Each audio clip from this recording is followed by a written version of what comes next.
ഈശോ മിശിഹായ്ക്ക് സ്തുതിയായിരിക്കട്ടെ. ഞാൻ മാണിപ്പറമ്പിലച്ചൻ. ഇക്കഴിഞ്ഞ ദുഃഖാന തിരുനാൾ ദിവസം നമ്മൾ 3 പുസ്തകങ്ങൾ പ്രകാശനം ചെയ്യുകയുണ്ടായി. തോമസ് മണ്ണൂരം പറമ്പിലച്ചൻ എഴുതിയ 3 പുസ്തകങ്ങളാണ് നമ്മൾ പ്രകാശനം ചെയ്തത്. ഒന്ന് സീറോ മലബാർ കുർബാനയുടെ ചരിത്ര പശ്ചാത്തലം, മറ്റൊന്ന് സീറോ മലബാർ സഭയുടെ കുർബാന ഒരു പഠനം വാല്യം 1, പിന്നെ 3-ാമത്തെ പുസ്തകം സീറോ മലബാർ സഭയുടെ കുർബാന ഒരു പഠനം വാല്യം 2. അതിനുള്ളിൽ അനാഫ്ര മുതൽ സമാപനം വരെ, അതാണ് അതിൻ്റെ സബ് ടൈറ്റിൽ, ഉപശീർഷകം. തോമസ് മണ്ണൂരം പറമ്പിലച്ചൻ.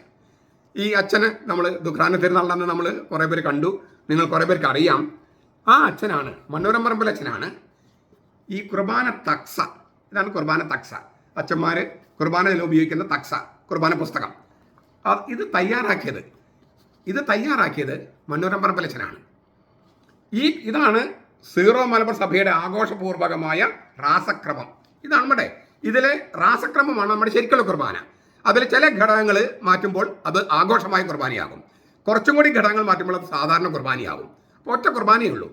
ഈ രാസക്രമം തയ്യാറാക്കിയത് മണ്ണൂരം പറമ്പിലച്ചനാണ്. ഇതിൻ്റെ ഈ തക്സയാണ് റോമായിലേക്ക് അയച്ച അംഗീകാരം കിട്ടിയത്. ഇതിന് പുറകെ വെച്ചത് ഇംഗ്ലീഷിലാണ്. ഈ ടെക്സ്റ്റ് ഉപയോഗിച്ചിട്ടാണ് 1986 ഫെബ്രുവരി 8 വിശുദ്ധ ജോൺ പോൾ രണ്ടാമൻ മാർപ്പാപ്പ കോട്ടയത്ത് നാഗമ്പടം മൈതാനത്ത് വെച്ച് ഈ കുർബാന അർപ്പിച്ചുകൊണ്ടാണ് ഈ തക്സ ഉദ്ഘാടനം ചെയ്തത്, പുനരുദ്ധരിക്കപ്പെട്ട കുർബാന ഉദ്ഘാടനം ചെയ്തത്. ഇപ്പോൾ നമ്മൾ ഇതിൻ്റെ മോഡേൺ വെർഷനാണ് ഇപ്പോൾ നമ്മൾ ഉപയോഗിക്കുന്നത്. ഇതൊക്കെയാണ് ഇപ്പോൾ ഇരിങ്ങാലക്കുട രൂപത്തിലൊക്കെ ഇതാണ് ഉപയോഗിക്കുന്നത്. രാസക്രമം എന്നുള്ളത് മാറ്റി അതിലത്തെ രാസക്രമത്തിൻ്റെ ഭാഗങ്ങളില്ല, ആഘോഷപൂർവകമായ ക്രമവും സാധാരണ ക്രമവും ഇതാണ് ഉപയോഗിക്കുന്നത്. ഇതിനകത്ത് ഇപ്പോൾ നമ്മൾ ഇതിങ്ങനെ തുറന്നാൽ ഇവിടെ ചൊല്ലേണ്ട പ്രാർത്ഥനകൾ, പിന്നെ അച്ഛൻ ചെയ്യേണ്ട കാര്യങ്ങൾ ചുവന്ന അക്ഷരത്തിൽ എഴുതിയിട്ടുണ്ട്. ചുവന്ന അക്ഷരത്തിൽ അച്ഛൻ എന്ത് ചെയ്യണം, അച്ഛൻ മാത്രമല്ല അൽമായരും ഡീക്കന്മാരും എല്ലാവരും ചെയ്യേണ്ട കാര്യങ്ങൾ ചുവന്ന അക്ഷരത്തിൽ എഴുതിയിട്ടുണ്ട്. അപ്പോൾ ഓരോന്നിനും കൃത്യമായ കാര്യങ്ങളുണ്ട്. ഒരു കർമ്മം എങ്ങനെ ചെയ്യണം എന്ന് കൃത്യമായിട്ട് എഴുതിയിട്ടുണ്ട്. കാരണം അച്ഛന്മാരുടെ തോന്നിയാസം അനുസരിച്ച് ചെയ്യാൻ പറ്റുന്നതല്ല ഇത്. കാരണം അച്ഛന്മാരുടെ കുടുംബ സ്വത്തോ സ്വകാര്യ സ്വത്തോ അല്ല ഇത്. സഭയെയാണ് കർത്താവ് സ്വർഗരാജ്യത്തിന് താക്കോലും മാർപ്പാപ്പയാണ് ഏൽപ്പിച്ചത്. സ്വർഗരാജ്യ താക്കോലും നിനക്ക് ഞാൻ തരുമെന്നാണ് പത്രോസൻ പറഞ്ഞത്. നിനക്ക്, പത്രോസിന്റെ വീട്ടുകാരിയല്ലല്ലോ, പത്രോസിനും പിൻഗാമികൾക്കും. അപ്പൊ സഭയെയാണ്, സഭയുടെ അധികാരി മാർപ്പാപ്പയാണ് ഈ സ്വർഗരാജ്യത്തിന് താക്കോൽ ഏൽപ്പിച്ചിരിക്കുന്നത്. ആ താക്കോൽ ഉപയോഗിച്ച് സഭയാണ് നമ്മളോട് എങ്ങനെ പറയണം, എങ്ങനെ ചെയ്യണം എന്നൊക്കെ പറയുന്നത്. അത് ചെയ്യാമെന്ന് ഏറ്റിട്ടാണ് പട്ടം സ്വീകരിക്കുന്നത്. അങ്ങനെയല്ലേ? അപ്പോ എന്ത് ചെയ്യണമെന്ന്, എങ്ങനെ ചെയ്യണമെന്ന് എഴുതിയിരിക്കുന്ന കുർബാന തക്സ, തോമസ് ലീവ അടക്കമാണത്. ആ കുർബാന തക്സ, എല്ലാ കുർബാന തക്സയിലും ഉണ്ട് അത്. ഈ കുർബാന തക്സ തയ്യാറാക്കിയ ആരാണ്? മണ്ണൂരം പറമ്പിലച്ചൻ. ഈ മണ്ണൂരം പറമ്പിലച്ചൻ തന്നെ കുർബാന എന്തുകൊണ്ടാണ്, ആ പ്രാർത്ഥനയുടെ അർത്ഥം എന്ത്, ആ ആചാരത്തിന് അർത്ഥം എന്ത്, കർമ്മത്തിന് അർത്ഥം എന്ത്, അതിന് ചരിത്രം എന്ത്, അതിന് തിരുവചനം എന്ത്, അടിത്തറ എന്ത്, സഭാപേതക വ്യാഖ്യാനം എന്ത് എന്നെല്ലാം വളരെ വിശദമായി പഠിപ്പിച്ചിട്ടുണ്ട്. 1-ാമത്തെ വാല്യത്തിൽ പുക്താനഹോൻ പ്രാർത്ഥന തൊട്ട് ബലിപീഠ പ്രവേശനം വരെയാണ്. ഇതിനകത്ത് ബലിപീഠ പ്രവേശനം തൊട്ട് കുർബാന സമാപനം വരെയുള്ള, ദിവ്യകാരുണ്യ സ്വീകരണം കഴിഞ്ഞ സമാപനം വരെയുള്ള സകല സംഗതികളുടെയും കർമ്മങ്ങളുടെയും ആചാരങ്ങളുടെയും അനുഷ്ഠാനങ്ങളിലും ഒക്കെ തിരുവചന അടിത്തറയും പൊരുളുകളും വ്യാഖ്യാനിച്ചിട്ടുണ്ട്. ഇതിൻ്റെ അവതാരികയിൽ ചങ്ങനാശ്ശേരി അതിരൂപതയുടെ മെത്രാപ്പോലിത്ത മാർ ജോസഫ് പൗവത്തിൽ എഴുതിയിരിക്കുന്ന ഒരു കാര്യം ഞാൻ വായിക്കുകയാണ്. അവതാരികയിൽ അദ്ദേഹം എഴുതിയിരിക്കുന്നത്, ആരാധനാക്രമത്തിന് വിശിഷ്യ പരിശുദ്ധ കുർബാനയ്ക്ക് ക്രൈസ്തവ ജീവിതത്തിലുള്ള അതിശ്രേഷ്ഠ സ്ഥാനത്തെക്കുറിച്ചുള്ള അജ്ഞതയാണ് ഇന്ന് സഭാതലത്തിൽ നടക്കുന്ന വാദകോലാഹലങ്ങൾക്ക് ഒരു കാരണം. അജ്ഞത, ഞാൻ അതിന് പാപകരമായ അജ്ഞത എന്നാണ് പറയുക. എന്താ? അജ്ഞത മാറ്റാനുള്ള മാർഗങ്ങളുണ്ട്. അജ്ഞത മാറ്റാനുള്ള മാർഗമാണിത്. പക്ഷെ ഇത് വാങ്ങിക്കുകയോ വായിക്കുകയോ പഠിക്കുകയോ ചെയ്യില്ല. അപ്പൊ ഇത് പാപമല്ലേ? ഞങ്ങൾ ആരും പഠിപ്പിച്ചിട്ടില്ല എന്ന് നിങ്ങൾ ഇനി പറയരുത്. ഇത് സ്വയം പഠിക്കണം. നമ്മളെ ആരും പഠിപ്പിക്കാൻ പറ്റില്ല, നമ്മൾ സ്വയം പഠിക്കണം. അതിനുള്ളൊരു മാർഗമാണിത്. അതിനാൽ അജ്ഞത ഇനി ഉണ്ടാകരുത്. അത് പാപകരമായ അജ്ഞതയായിട്ട് മാറും.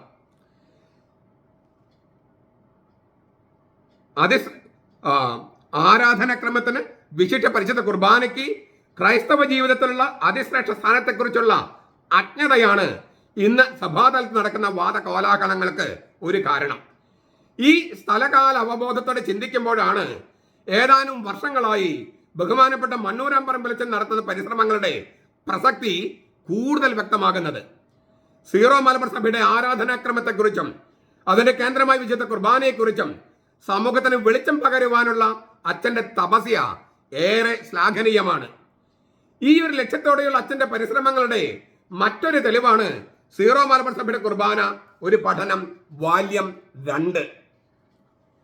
വ്യക്തമായ സഭാ ദർശനത്തിന്റെയും ആരാധനക്രമത്തെക്കുറിച്ചുള്ള ആഴമായ അറിവിന്റെയും സഭാ ചരിത്രത്തോടും സഭാ പാരമ്പര്യങ്ങളോടുമുള്ള തികഞ്ഞ വിശ്വസ്തയുടെയും വിശുദ്ധ ഗ്രന്ഥത്തോടും ബൈബിള് വിശുദ്ധ ഗ്രന്ഥത്തോടും സഭാപിതാക്കന്മാരോടുമുള്ള വലിയ സ്നേഹത്തിന്റെയും ഫലമായ സഭാത്മകതയുടെ തെളിവാണ് ഈ ഗ്രന്ഥം.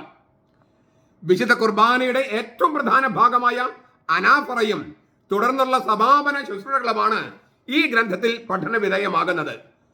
ഓരോ പ്രാർത്ഥനയെക്കുറിച്ചും കർമാനുഷ്ഠാനത്തെക്കുറിച്ചും സഭാ പാരമ്പര്യത്തിന്റെയും പിതാക്കന്മാരുടെ വ്യാഖ്യാനങ്ങൾ വെളിച്ചത്തിൽ വിശദമായ പഠനം നടത്തിയിരിക്കുന്നത് ഈ ഗ്രന്ഥത്തെ അനന്യമാക്കുന്നു, മറ്റൊന്നുമായും തുലനം ചെയ്യാൻ പറ്റാത്ത വിധം അതുല്യമാക്കുന്നു.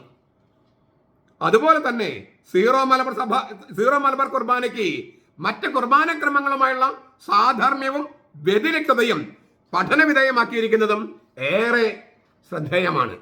മറ്റ് കുർബാനക്രമങ്ങളുമായിട്ടുള്ള താരതമ്യ പഠനമുണ്ട്, അത് സാമ്യങ്ങളുണ്ട്, അന്തരങ്ങളുണ്ട്, അതൊക്കെ അച്ഛൻ പഠിപ്പിച്ചിട്ടുണ്ട്. ഞാൻ ആവർത്തിക്കുകയാണ്, സീറോ മലബാർ വിശ്വാസികളായ സകല കുടുംബങ്ങളിലും ഈ പുസ്തകം ഉണ്ടാകണം. എന്നിട്ട് ഇതിലത്തെ ഓരോന്നും പഠിച്ചിട്ട് വേണം ഇനി കുർബാനയ്ക്ക് പോകാൻ. കുറച്ച് ദിവസങ്ങൾ കഴിയുമ്പോൾ ഇതിൽ നമ്മൾ പള്ളിയിൽ ചെയ്യുന്ന കാര്യങ്ങൾ, പ്രത്യേകിച്ച് വിശിഷ്ട കുർബാനയിൽ അച്ഛനും നമ്മളൊക്കെ ചെയ്യുന്ന കാര്യങ്ങൾ എന്തുകൊണ്ട് അങ്ങനെ ചെയ്യുന്നു, എന്താണ് എൻ്റെ അർത്ഥം, എന്താണ് നമ്മൾ അതിലൂടെ ചെയ്യുന്നത് എന്ന് അർത്ഥമറിഞ്ഞ് നമുക്ക് കുർബാന സംബന്ധിക്കാൻ പറ്റും. കുറച്ച് പൈസ നമ്മൾ മാറ്റിവെക്കണം. നമുക്ക് എല്ലാവർക്കും ഇത് വിതരണം ചെയ്യാനായിട്ട് എനിക്ക് നിവൃത്തിയില്ലല്ലോ. അപ്പോൾ നിങ്ങൾ എന്ത് ചെയ്യണം, ഇക്കൊല്ലത്തെ ദശാംശം അല്ലെങ്കിൽ മറ്റേതെങ്കിലും തരത്തിലുള്ള പണം കുറച്ച് പൈസ മാറ്റിവെച്ച് ഈ പുസ്തകം വാങ്ങിക്കുക. നിങ്ങൾ വീട്ടിലെല്ലാവരും കൂടി അപ്പനും മക്കളൊക്കെ ചേർന്ന് ഓരോ പ്രാർത്ഥന അനുഷ്ഠാനം എടുത്തിട്ട് പഠിക്കുക. അതിന് ഉള്ളടക്കമൊക്കെ ഉണ്ട്, അത് പിന്നീട് ഞാൻ പറയാം. അങ്ങനെ ഉള്ളടക്കം എടുത്ത് അതിലത്തെ ഒന്ന് പഠിച്ച് കുർബാനയ്ക്ക് പോകുമ്പോൾ എന്നിട്ട് അവിടെ ചെല്ലുമ്പോൾ ചിലപ്പോൾ അച്ഛന്മാർ ചിലപ്പോൾ അതുപോലെ അല്ലാതെ ഈ കുർബാന തക്സിൽ പറഞ്ഞിരിക്കുന്ന പോലെയൊക്കെയാണ് ചെയ്യേണ്ടത്. ഇതിൽ പറഞ്ഞിരിക്കുന്ന പോലെ അത് ചിലപ്പം ചെയ്യാത്തതുണ്ടാകും. നമ്മളതിനെപ്പറ്റി ബേജാറാവണ്ട. പക്ഷെ നമുക്ക് ഒരു കാര്യം അറിയാലോ, ഇതിനകത്ത് പറഞ്ഞിരിക്കുന്നത് ഇങ്ങനെയാണ്, ഒരുപക്ഷെ അച്ഛൻ ചെയ്യുന്നത് അങ്ങനെ അല്ലെങ്കിൽ പോലും. അപ്പോൾ ഇങ്ങനെയാണ്, ഇതാണ് ശരിയായിട്ടുള്ളത്. അത് എന്തുകൊണ്ടാണ്, അതിൻ്റെ അർത്ഥം എന്താണ്, ഇതൊക്കെ നമുക്കറിയാൻ പറ്റുമല്ലോ. നമുക്ക് എല്ലാ അച്ഛന്മാരും മാനസാന്തരപ്പെടുത്താൻ നമുക്ക് കഴിയില്ല, എല്ലാ മെത്രന്മാരും പരിവർത്തനം ചെയ്യിക്കാനും കഴിയില്ല. പക്ഷേ എന്താണ് അവർ ചെയ്യേണ്ടതെന്ന് നമുക്കറിയാൻ പറ്റുമല്ലോ.